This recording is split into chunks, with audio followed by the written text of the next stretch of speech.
Hello friends, welcome back to my channel.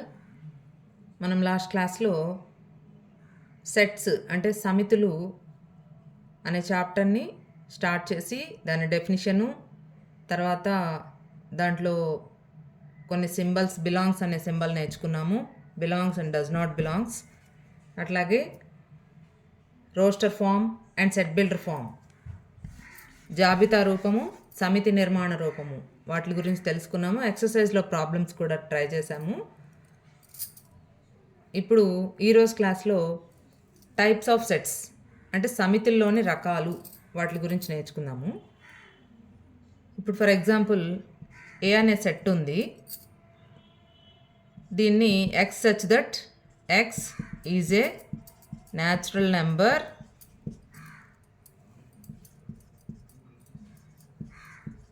Less than 1 అని ఇచ్చారనుకోండి.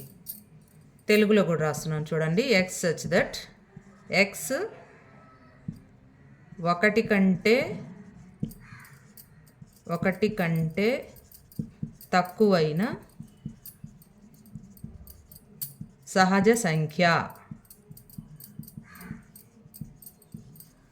అని ఈ ఏ అనే సెట్ని డిఫైన్ చేశారనుకోండి. ఇప్పుడు ఎక్స్ అనేది 1 కంటే తక్కువైన సహజ సంఖ్య అవ్వాలి. అంటే ఏలో ఉండే ఎలిమెంట్స్ 1 కంటే తక్కువైన న్యాచురల్ నెంబర్స్ అవ్వాలి. న్యాచురల్ నెంబర్స్ ఎక్కడి నుంచి స్టార్ట్ అవుతాయి? 1 నుంచి స్టార్ట్ అవుతాయి. 1, 2, 3 ఎట్సెట్రా ఇన్ఫినిటీ వరకు. సో ఇప్పుడు ఏ అనే సెట్లో ఎలిమెంట్స్ ఉంటాయా? 1 కంటే తక్కువైన న్యాచురల్ నెంబర్ ఉందా? లేదు. 1 కంటే తక్కువైన నెంబరు 0. 0 అనేది ఏ సెట్లో ఉంటుంది? హోల్ నెంబర్స్లో ఉంటుంది, అంటే పూర్ణాంకాల్లో ఉంటుంది. అట్లాగే పూర్ణ సంఖ్యల్లో, ఇంటిజర్స్లో కూడా ఉంటుంది. సో వీళ్ళు న్యాచురల్ నెంబర్ అని ఇచ్చారు కాబట్టి ఈ ఏ అనే సెట్లో ఏ ఎలిమెంట్స్ ఉండవు అన్నమాట. అంటే మూలకాలు అనేవి ఉండవు. అట్లాగే ఇంకో ఎగ్జాంపుల్ తీసుకున్నాము.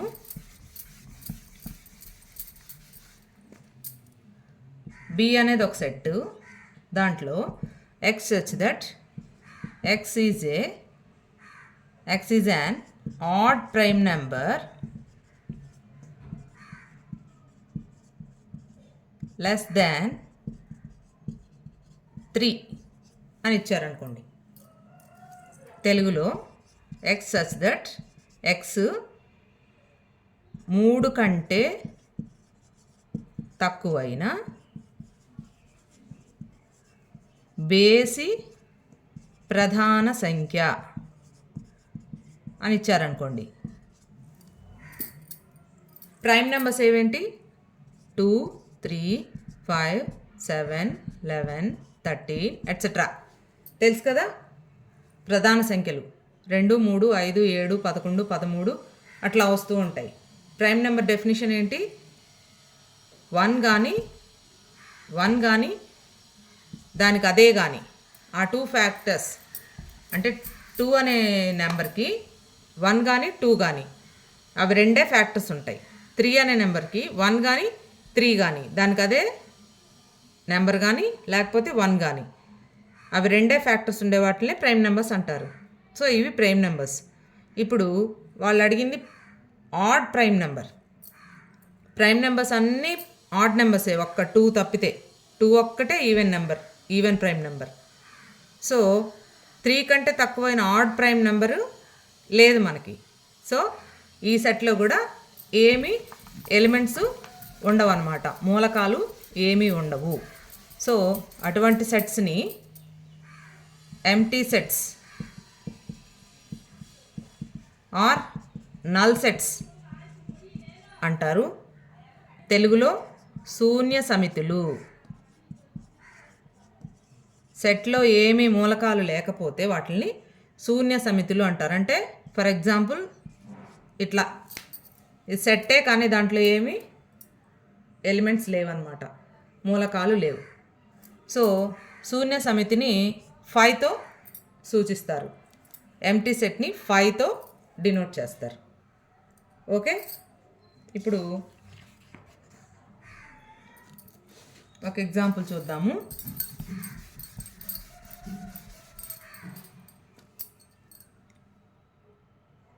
D is equal to x such that x square is equal to 4. X is an odd number. తెలుగులో x such that x square is equal to 4. x ఒక బేసి సంఖ్య అని ఇచ్చారనుకోండి. ఇప్పుడు ఇది శూన్య సమితి అవుతుందా లేదా, నల్ సెట్ అవుతుందా లేదా? X square is equal to 4 అన్నారు కాబట్టి ఎక్స్ ఎంత అవ్వాలి? +2 అన్న అవ్వాలి, -2 అన్న అవ్వాలి, అంతే కదా. 2 స్క్వేరే కదా 4 అయ్యేది. సో ఎక్స్ అనేది +2 అయితే +2 హోల్ స్క్వేర్ 4 అవుతుంది. -2 అయినా కూడా -2 whole square minus into minus plus అయిపోయి 4 అవుతుంది. సో ఎక్స్ ఎంత అవ్వాలి అప్పుడు? +2 అన్న అవ్వాలి, -2 అన్న అవ్వాలి. కానీ వాళ్ళు ఏమి ఇచ్చారు? X is an odd number అని ఇచ్చారు. 2 ఆడ్ నెంబర్ కాదు కదా, ఈవెన్ నెంబర్ కదా. సో డి ఒక నల్ సెట్ అన్నమాట. కాబట్టి డిలో మనకి ఏమి ఎలిమెంట్స్ ఉండవు. ఎలిమెంట్స్ ఉండవు అని అంటే 0 ఉంటుంది అని అనుకోకూడదు. 0 కూడా ఒక ఎలిమెంటే, 0 కూడా ఒక మూలకమే. సో 0 ఉన్నా కానీ అది నల్ సెట్ అవ్వదన్నమాట, ఏమీ ఉండకూడదు, ఇది నల్ సెట్ అవుతుంది. So d is equal to 5, it is a null set. Okay, ఇప్పుడు నల్ సెట్ అంటే మీకు అర్థమైంది కదా. నెక్స్ట్ యూనివర్సల్ సెట్ అంటే విశ్వ సమితి తెలుగులో. యూనివర్సల్ సెట్ అంటే for example natural numbers set ఉందనుకోండి. సెట్ ఆఫ్ న్యాచురల్ నెంబర్స్ అంటే సహజ సంఖ్యల సమితి. సహజ సంఖ్యల సమితి ఏమవుతుంది? 1 2 3 4 5 6 ఎట్సెట్రా, అంతే కదా. ఇప్పుడు దీంట్లోనే సెట్ ఆఫ్ ఈవెన్ నెంబర్స్ అంటే సరి సంఖ్యల సమితి ఏమవుతుంది? 2 4 6 8 etcetera. Next set of odd numbers అంటే బేసి సంఖ్యల సమితి ఏమవుతుంది? 3 5 1 దగ్గర నుంచి స్టార్ట్. 1 3 5 7 9 11 ఎట్సెట్రా. ఓకే, ఇప్పుడు ఈ set of even numbers, set of odd numbers ఇవన్నీ దేంట్లో ఉంటాయి? ఈ న్యాచురల్ నెంబర్స్ సెట్లో ఉంటాయి. కాబట్టి ఈ న్యాచురల్ నెంబర్స్ సెట్ని మనము యూనివర్సల్ సెట్ అని అంటాం. దీన్ని ఒక డయాగ్రామ్లో చూపించాలంటే ఎగ్జాంపుల్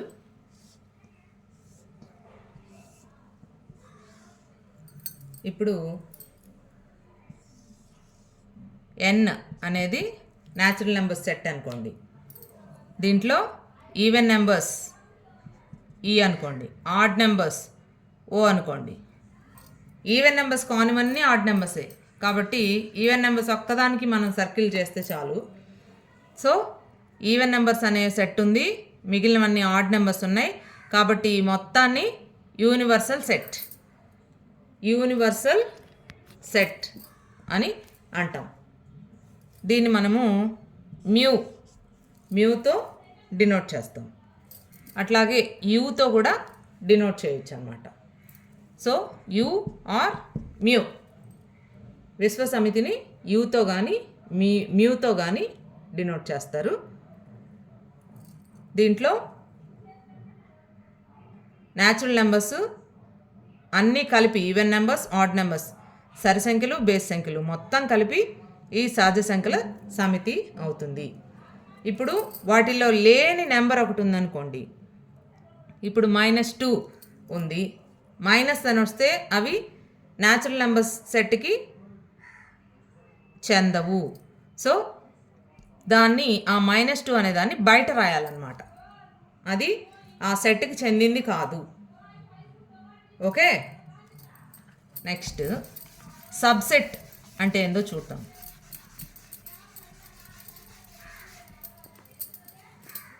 సబ్సెట్ అంటే తెలుగులో ఉపసమితి.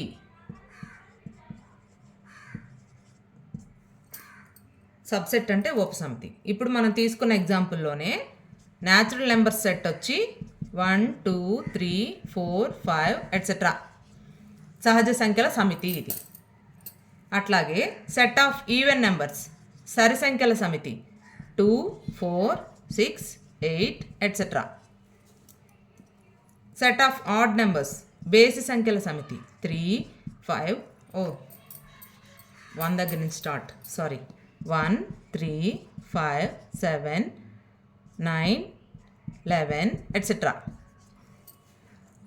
సో ఇప్పుడు ఈ ఈవెన్ నెంబర్ సెట్ దీంట్లో ఉండే ఎలిమెంట్స్ అన్నీ, ఈ మూలకాలన్నీ దీంట్లో ఉన్నాయా లేదా? ఉంటాయి న్యాచురల్ నెంబర్స్లో. అట్లాగే ఈ ఆడ్ నెంబర్స్ బేసి సంఖ్యల సమితిలో ఉండే మూలకాలన్నీ దీంట్లో ఉన్నాయా లేదా? ఉన్నాయి. కాబట్టి ఈ even number set natural number సెట్కి సబ్సెట్ అవుతుంది. Even number set natural number సెట్కి సబ్సెట్ అవుతుంది, అంటే ఉపసమితి అవుతుంది. సరి సంఖ్యల సమితి సహజ సంఖ్యల సమితికి ఉపసమితి అవుతుంది. అట్లాగే బేసి సంఖ్యల సమితి ఈ సహజ సంఖ్యల సమితికి ఉపసమితి అవుతుంది. ఈ ఉపసమితిని మనము ఇట్లా డినోట్ చేస్తాం. So E is subset of n, O is subset of n. Okay, ఇంకో ఎగ్జాంపుల్ చూద్దాము.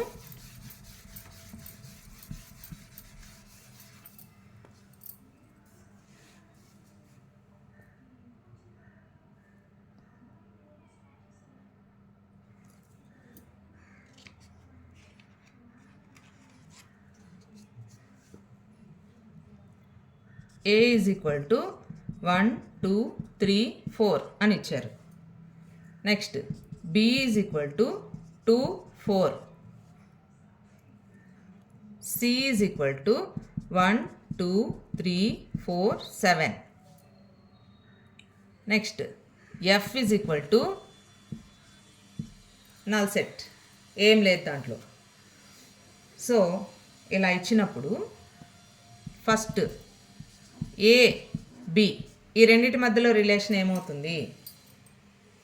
ఏబి ఈ రెండింటి మధ్యలో రిలేషన్, ఏలో 1 2 3 4 ఉన్నాయి ఎలిమెంట్స్, బిలో 2 4 ఉన్నాయి. కాబట్టి బి అనేది ఏకి సబ్సెట్ అవుతుంది.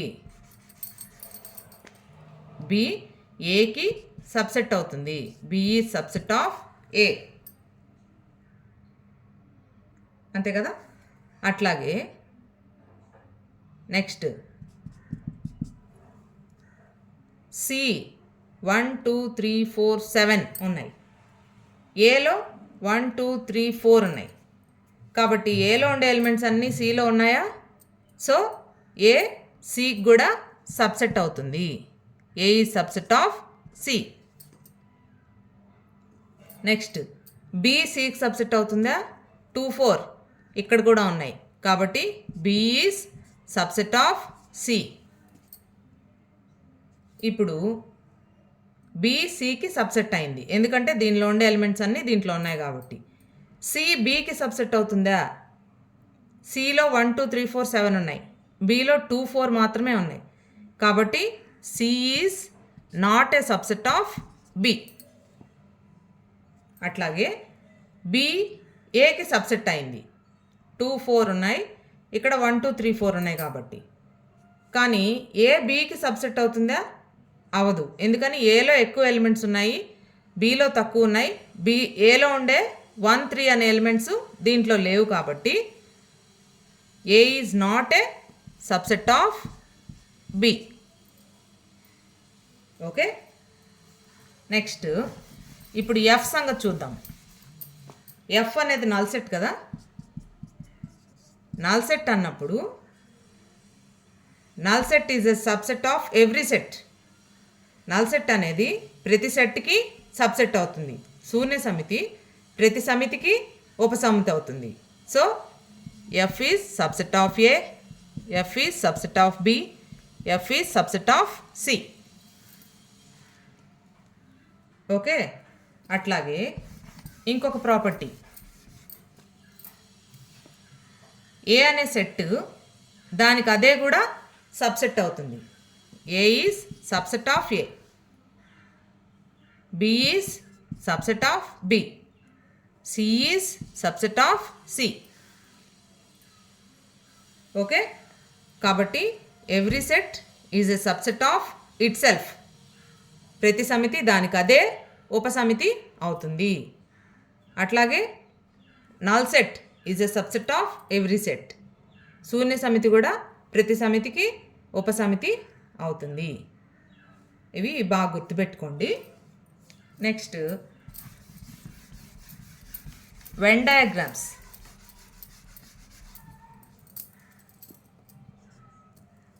వెన్ డయాగ్రామ్స్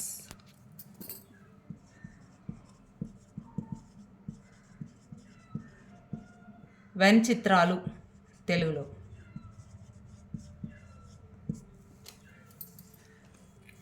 వెన్ చిత్రాలు ఇప్పుడు ఫర్ ఎగ్జాంపుల్ మ్యూ ఒక యూనివర్సల్ సెట్. దాంట్లో 1, 2, 3, 4 ఎట్సెట్రా 10 వరకు ఉన్నాయనుకోండి. నెక్స్ట్ ఏ అనేది ఒక సెట్, దాంట్లో 2, 4, 6, 8, 10 ఇంతవరకు ఉన్నాయనుకోండి. ఇప్పుడు దీన్ని మనము ఒక వెన్ డయాగ్రామ్లో ఎలా చూపించాలి?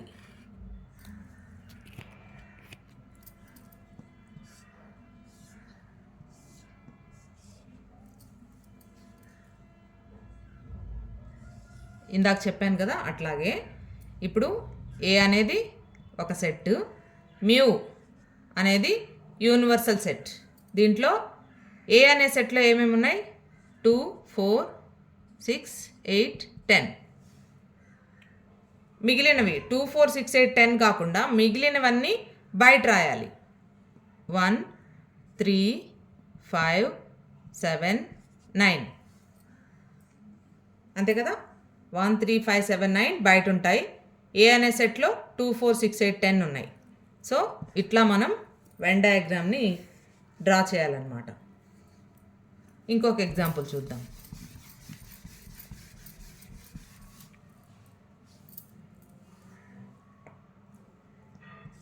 Mu is equal to 1, 2, 3, 4 etcetera 10 వరకు ఉండే ఎలిమెంట్స్ ఉండే సెట్ మ్యూ. ఏ వచ్చి ఇందాకట్లాగే 2, 4, 6, 8, 10. B 4 and 6. ఇప్పుడు దీన్ని మనము వెన్ డయాగ్రామ్లో ఎలా చూపించాలి? ఎప్పట్లాగే ఇది మ్యూ యూనివర్సల్ సెట్. ఇప్పుడు ఏ అనేది ఒక సెట్, బిని చూడండి 4, 6 అవి ఏలో ఉన్నాయా లేదా?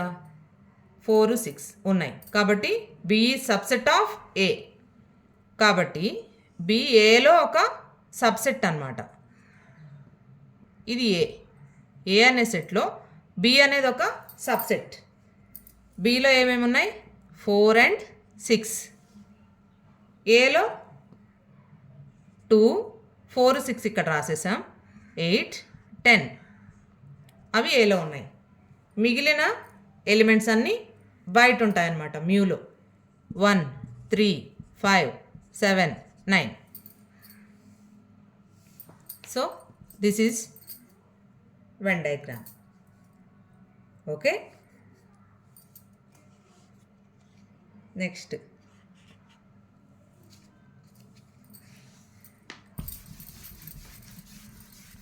వీడియోని చూస్తున్న వారు తప్పకుండా లైక్ చేయండి, లైక్ చేయకుండా ఉండొద్దు. టీచింగ్ నచ్చితే ఖచ్చితంగా మీరు లైక్ చేస్తారు.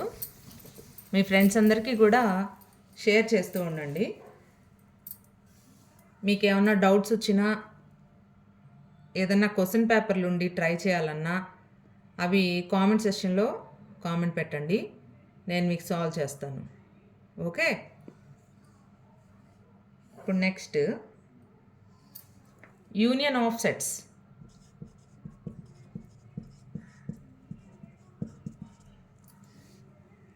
సమితుల సమ్మేళనము. సమితుల సమ్మేళనము అంటే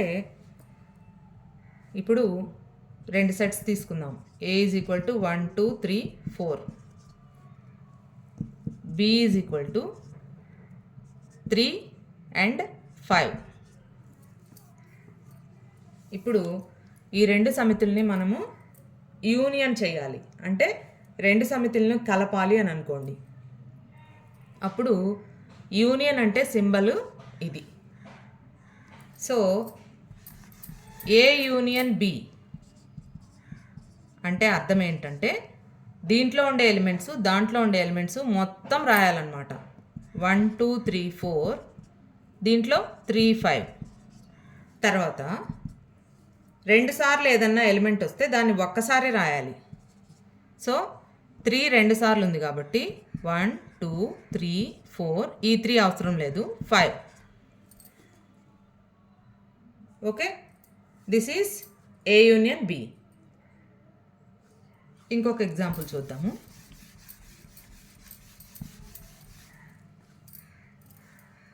A is equal to 2 5 6 8 and B is equal to 5 7 9 1 అనుకోండి. ఇప్పుడు ఏ యూనియన్ బి ఏమవుతుంది? దీంట్లో ఎలిమెంట్స్ దాంట్లో ఎలిమెంట్స్ 2 5 6 8 and 5 7 9 1. ఇవన్నిటిని మనము ఇప్పుడు ఆర్డర్లో రాసుకుందాము. రెండు సార్లు వచ్చినవి ఒక్కసారి రాస్తే సరిపోతుంది. సో 1 2 3 లేదు, 4 లేదు, 5 2 టైమ్స్ ఉంది, ఒక్కసారి చాలు. 5 6 7 8 9. Okay, this is a union b. ఇంకొక ఎగ్జాంపుల్ చూద్దాం.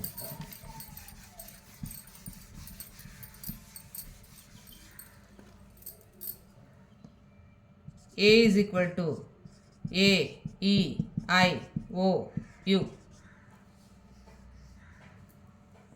B is equal to A I U. ఇప్పుడు ఏ యూనియన్ బి ఏమవుతుంది? ఇక్కడ a e i o u. Okay, next below ఉండే ఎలిమెంట్స్ ఏ ఐ యు. ఇప్పుడు 2 టైమ్స్ వచ్చినవి తీసేయండి. ఏ 2 టైమ్స్ ఉంది, ఈ ఐ 2 టైమ్స్ ఉంది, ఐ ఓ యు 2 టైమ్స్ ఉంది, యు. ఇప్పుడు మళ్ళీ ఏమొచ్చింది? ఏనే వచ్చింది. సో ఏ యూనియన్ బి ఎంత వచ్చింది? ఏ అయింది. Okay, so this is union of sets. అట్లాగే ఇంటర్సెక్షన్ ఆఫ్ సెట్స్.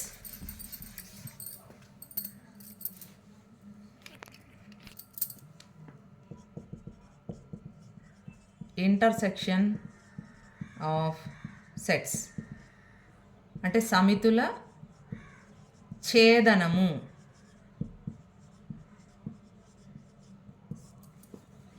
అంటే ఇందాక మనము రెండు సెట్స్లో ఉండేవి కలిపి రాసాము.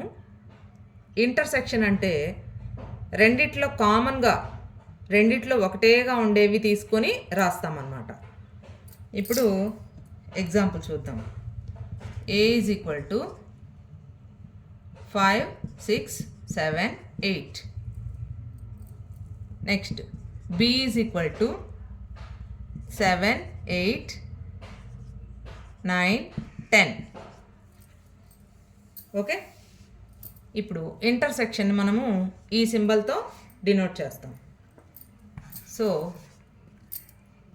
A ఇంటర్సెక్షన్ B అంటే 5, 6, 7, 8 ఇంటర్సెక్షన్ 7, 8, 9, 10. ఇప్పుడు దీంట్లో కామన్గా ఉండేవి చెప్పండి. 5 ఉందా? లేదు. 6 ఉందా? లేదు. 7 ఉందా? ఉంది. 7. 8 ఉందా? ఉంది. ఇక్కడ 9 ఉంది, ఇక్కడ లేదు. ఇక్కడ 10 ఉంది, ఇక్కడ లేదు. So 7, 8. Okay, this is intersection, సమితుల ఛేదనము. ఇంకొక ఎగ్జాంపుల్ చూద్దాం.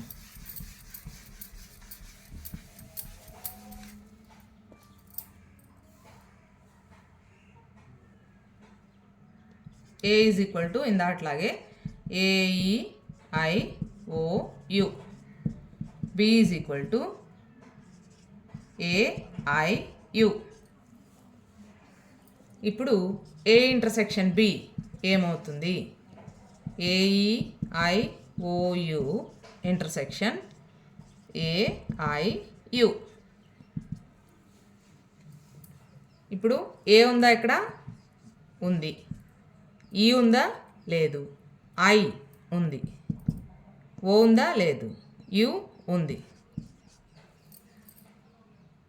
ఇప్పుడు ఏ ఇంటర్సెక్షన్ బి మళ్ళీ ఏమొచ్చింది? AIU బి వచ్చింది. ఏ యూనియన్ బి ఇందాక ఏమొచ్చింది? ఏ వచ్చింది.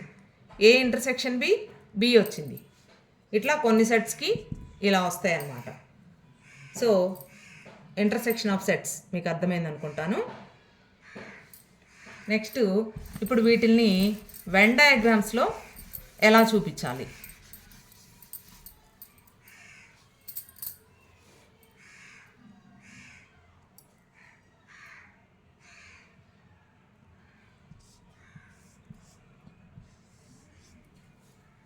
ఇందాట్లాగే ఏ అంటే 1 2 3 4, బి అంటే 2 4 6 8. అప్పుడు ఏ యూనియన్ బి ఎంత అవుతుంది? ఇది యూనియన్ ఇది. ఆ స్టెప్ రాయడం లేదు. సో దీంట్లో ఉండే ఎలిమెంట్స్ మొత్తం రాయాలి. 2 టైమ్స్ వస్తే దాన్ని ఒక్కసారే రాయాలి.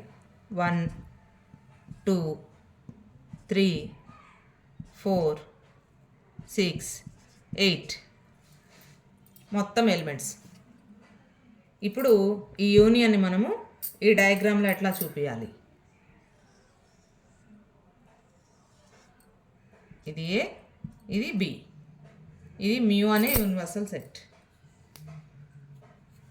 సో ఇప్పుడు ఏలో బిలో రెండిట్లో కామన్గా ఉండే ఎలిమెంట్స్ ఏవి? 2 4. అవి ఈ కామన్ దగ్గర రాసుకోండి. ఏలో ఇంకా మిగిలిన ఎలిమెంట్స్ 1 3. బిలో మిగిలిన ఎలిమెంట్స్ 2 4 కాకుండా 6 8. ఇది ఏ యూనియన్ బి. అదే ఏ ఇంటర్సెక్షన్ బి అనుకోండి, ఇంతవరకే. అది ఏ ఇంటర్సెక్షన్ బి అవుతుంది. A intersection B. ఇంటర్సెక్షన్ అంటే ఏం చెప్పాను? కామన్గా ఉండేవి రాసుకోవాలి. సో ఈ రెండిట్లో కామన్గా ఉండేవి 2 4 కాబట్టి అది ఏ ఇంటర్సెక్షన్ బి అవుతుంది. సో ఈ పార్ట్ ఇంతవరకు ఏ ఇంటర్సెక్షన్ బి. ఇట్లా మనము వెన్ డయాగ్రామ్స్లో వాటిని డినోట్ చేయొచ్చు. ఓకే, నెక్స్ట్ డిస్జాయింట్ సెట్స్ అంటే వియుక్త సమితులు. అంటే ఆ సెట్కి ఈ సెట్కి ఏమాత్రం కనెక్షన్ లేని సెట్స్ అన్నమాట. కామన్ ఎలిమెంట్స్ ఏమీ లేని సెట్స్ని డిస్జాయింట్ సెట్స్ అంటారు. డిస్జాయింట్ సెట్స్ అంటే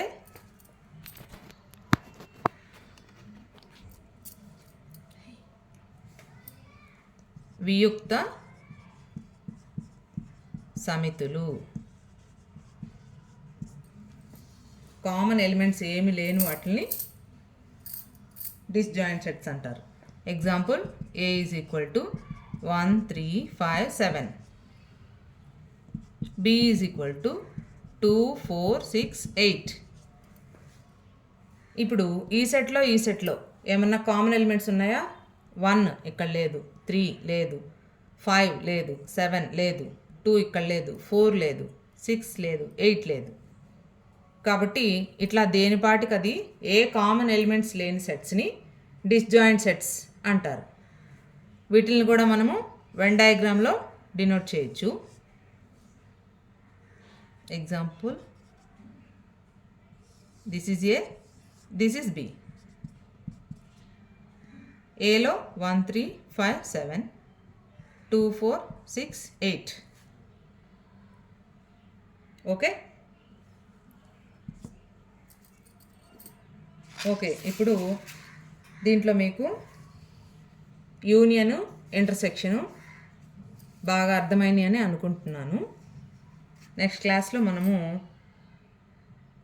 A మైనస్ B అంటే సమితుల భేదం కూడా తెలుసుకొని ఎక్సర్సైజ్లో ప్రాబ్లమ్స్ చేద్దాము. ఓకే ఫ్రెండ్స్, వీడియోని ఖచ్చితంగా లైక్ చేయండి, మీ ఫ్రెండ్స్ అందరికీ షేర్ చేయండి. మళ్ళీ చెప్తున్నాను, ఛానల్ని సబ్స్క్రైబ్ చేసుకోవడం మర్చిపోవద్దు. Okay, thank you.